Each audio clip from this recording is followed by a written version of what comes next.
nuevamente con ustedes en este programa de Mis Memorias, deseando realmente que el tema de hoy pueda llegar a su corazón y pueda serle de bendición.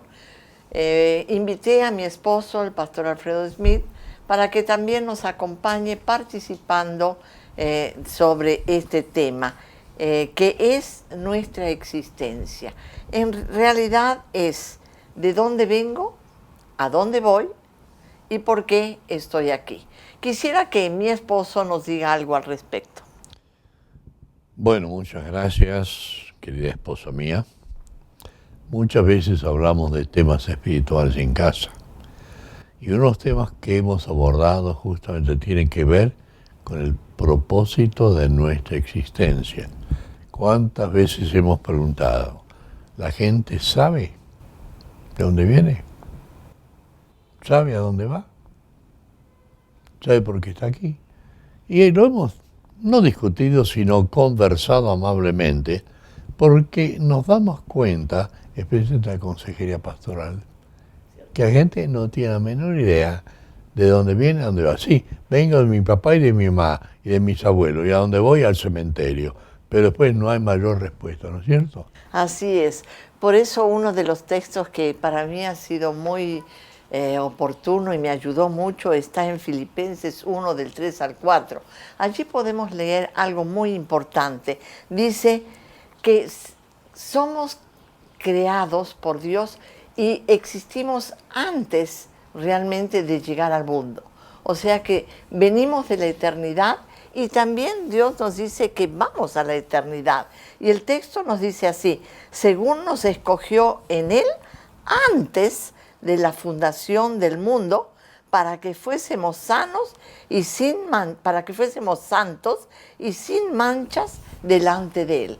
Eso significa que estamos creados mucho antes de lo que nosotros siquiera tenemos idea de nuestro nacimiento. Bueno, yo diría, hemos sido formados en la mentalidad de Dios desde antes de la fundación del mundo. O sea que hemos sido creados para cumplir una función, una misión definitiva en la sabiduría de Dios, y tenemos un objetivo por el cual vivir.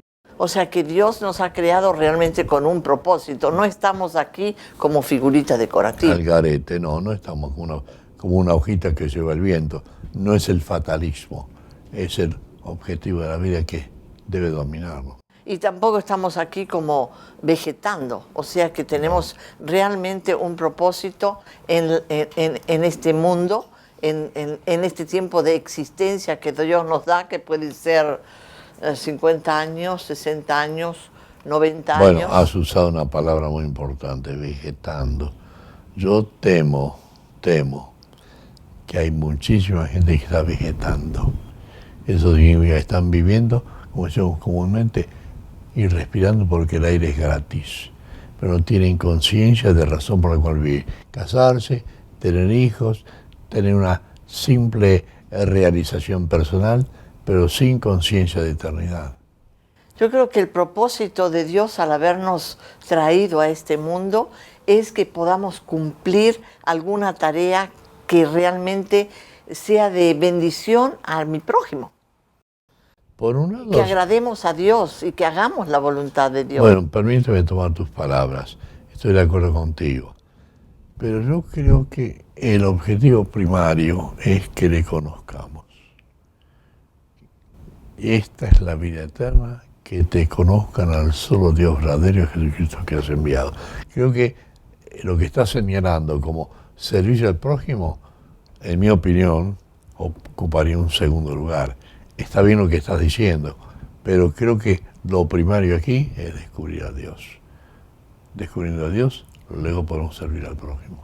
Bueno, una de mis experiencias en la vida, una de mis experiencias personales, justamente fue eso. Cuando tuve mi encuentro con Dios, recién adquirí conciencia de la razón por la cual yo estaba en este mundo, y al adquirir esa conciencia comencé y tuve deseos de ir conociendo más y más acerca de Dios, que que es mi creador, y no solamente eso, sino el deseo de querer agradarle de alguna manera.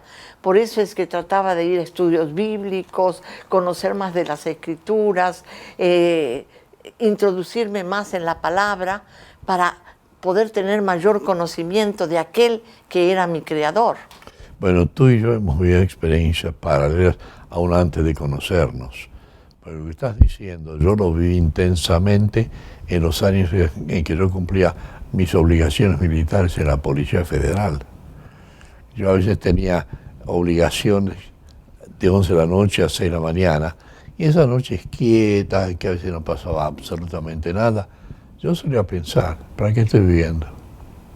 ¿De dónde vengo? ¿A dónde voy? No conocía el Evangelio y estaba exactamente en esa situación, diciendo, ¿para qué estoy aquí? La incertidumbre de una razón valedera por la cual vivir. O sea que hemos vivido experiencias muy similares aún antes de habernos conocido. Qué notable. Yo recuerdo muy bien un texto de la palabra de Dios en el Salmo 48, donde hizo impacto en mi vida, porque la palabra dice así: el hacer tu voluntad, Dios mío, me ha agradado. Y eso era la realidad de cuando yo llegué a los pies del Señor, cuando yo llegué a descubrir la verdad del Evangelio. Eso llenó toda mi vida y produjo en mí una ansia mayor de estar cerca del Señor. No sé cuál ha sido en ese sentido tu experiencia. Creo que también ha llegado a producir en ti un deseo más profundo de estar cerca del Señor. Bueno, sí. Creo que la experiencia de conversión que el Señor nos ha permitido vivir, a mí me generó una ansiedad tremenda de conocer la palabra de Dios. Y tú sabes bien, no hay Biblia en casa que yo no haya marcado de Génesis al Apocalipsis. Prácticamente todas las páginas de la Biblia están marcadas y a veces con notas marginales, porque hubo en mí lo que dijo Jeremías: sed de Dios. Aliáronse tus palabras y yo las comí, porque fueron por gozo y regocijo en mi corazón, porque tu nombre es un gozo sobre mí, Jehová Dios de los ejércitos. Ansiedad por la palabra. Claro, y yo creo que eso es el deseo de toda persona cuando se acerca a Dios, conocer más de Él, buscarle más a Él. Así como Dios llegó a tu vida y llegó a la mía. Por ejemplo, mi deseo es que la gente que me rodea, que voy conociendo aquí y allá, que pueda tener esa experiencia que nosotros vivimos. Yo veo tanto vacío en el corazón de la gente, veo tanta ansiedad, veo tantos interrogantes, que desearía sentarme al lado de ellos y estar todo el tiempo necesario hasta hacerles entender lo que Dios tiene para ellos, la bendición que tiene Dios para sus vidas, para que ellos puedan salir de ese encierro, de ese claustro en que la gente que nos rodea muchas veces se encuentra, sean vecinos, sean amigos, sean familiares, ¿no es cierto? Bueno, yo creo que esa es la obra del Espíritu Santo en nuestras vidas. Cuando la luz de Dios alumbra nuestras vidas, sentimos el impulso de querer propagarlo. Deseamos compartir la fe. Yo recuerdo patentemente cuando yo acepté al Señor como mi Salvador, lo digo con quizá una forma un tanto primitiva, pero yo quería convertir a todo el mundo por decreto.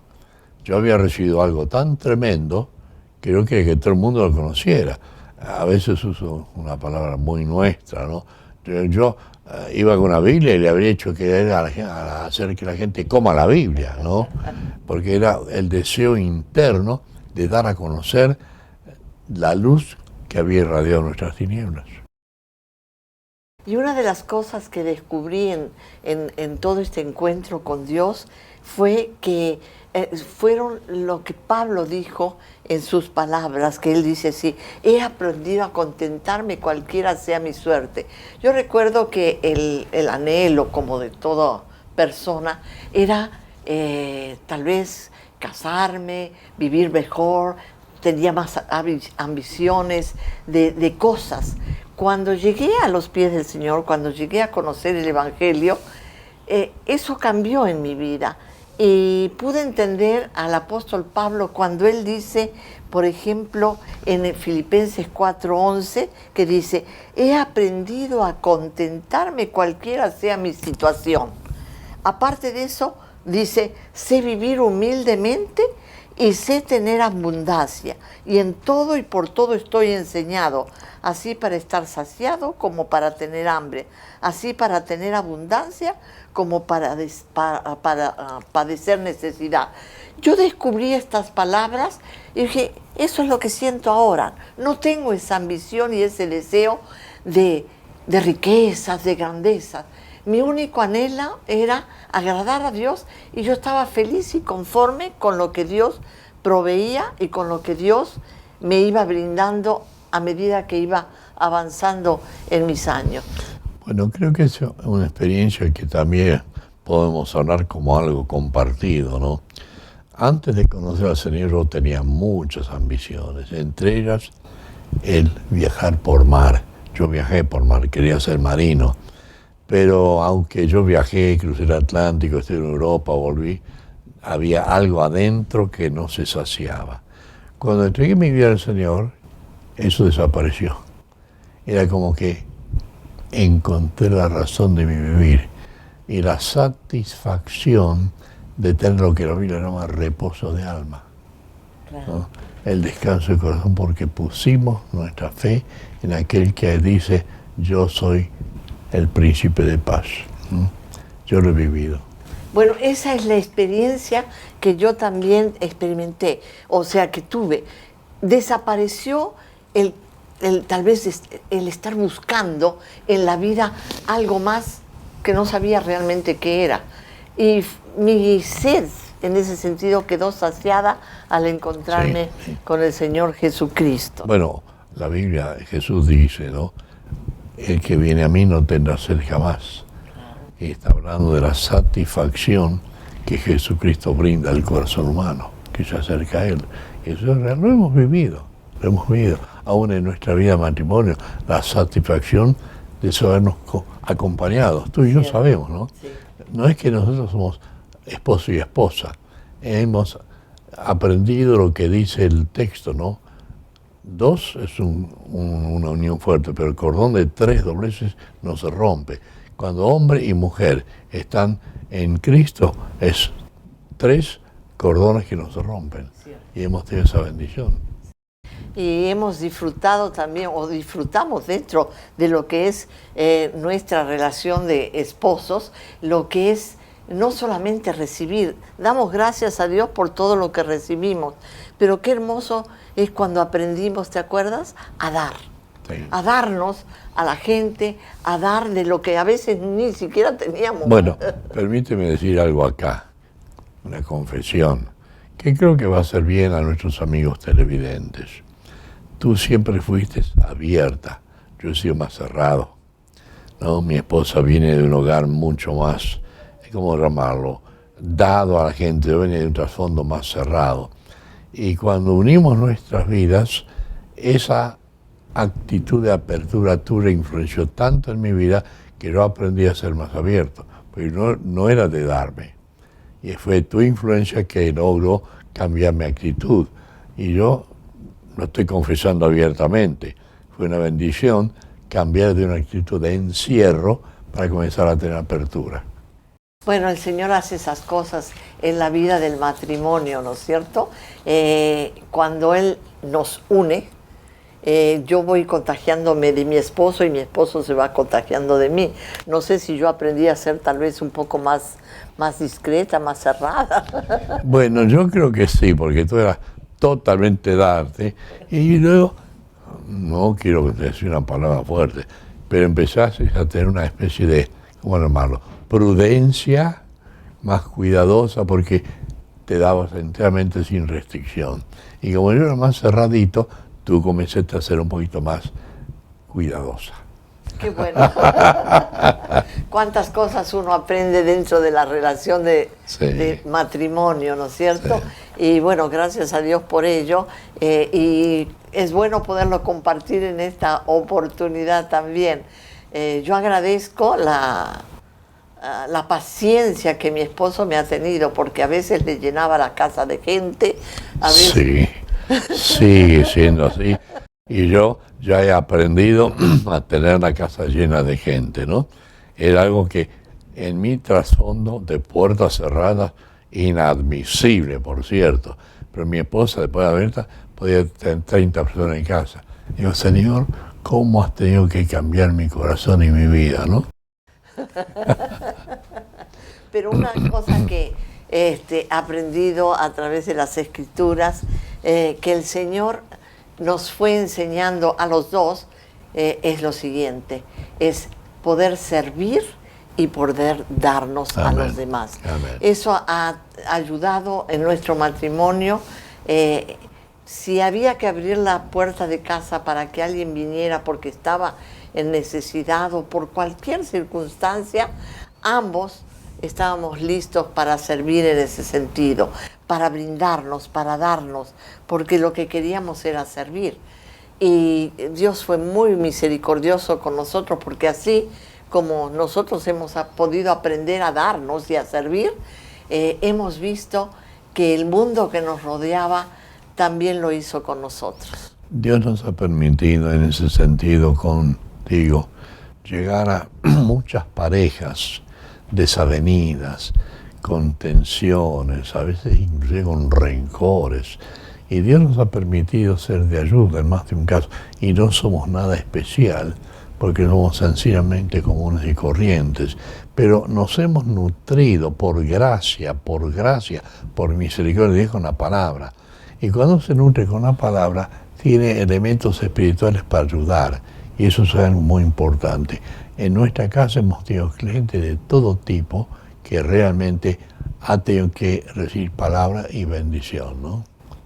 Una frase que pude captar en uno de mis devocionales es lo siguiente. Decía así: la impresión sin expresión conduce a la depresión, ¿no es cierto? Y yo creo que cuando nosotros aprendemos a servir, a trabajar, a darnos hacia afuera, es cuando realmente nosotros recibimos bendición y alimento también para nosotros. Sí. Bueno, la Biblia dice, dad y se os dará, ¿no? Más bienaventurada cosa dar que recibir. Y a medida que ambos hemos aprendido a dar, Dios nos ha colmado de muchas bendiciones. Yo sé que Dios te permitió ir, creo que 2 veces a Israel, y tuviste la oportunidad de conocer ¿cómo se llama? El río Jordán y el mar Rojo, Mar Muerto. El mar de Galilea, y el mar Muerto. Mar Muerto. Correcto. En esta oportunidad, o en lo que tú pudiste ver allí, yo sé que es una comparación muy antigua que suele hacerse para la vida de aquellos que somos creyentes, en el dar y recibir. Bueno, yo lo ilustro. ¿Tú lo pudiste ver? Bueno, el río Jordán recibe sus aguas en el norte de Palestina, por Siria, y va bajando, entra por un pequeño laguito, que es el lago Merón, sale del lago Merón y bajando llega al mar de Galilea. Del mar de Galilea sigue bajando y va a llegar finalmente al mar Muerto. Ahora, es notable porque a lo largo de todo el recorrido es un río con recursos, con pesca, con vitalidad.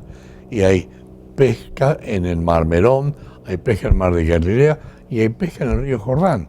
Pero cuando llega al mar Muerto, parece que todo terminó. ¿Y qué pasa con el mar Muerto? Está encerrado, no sale.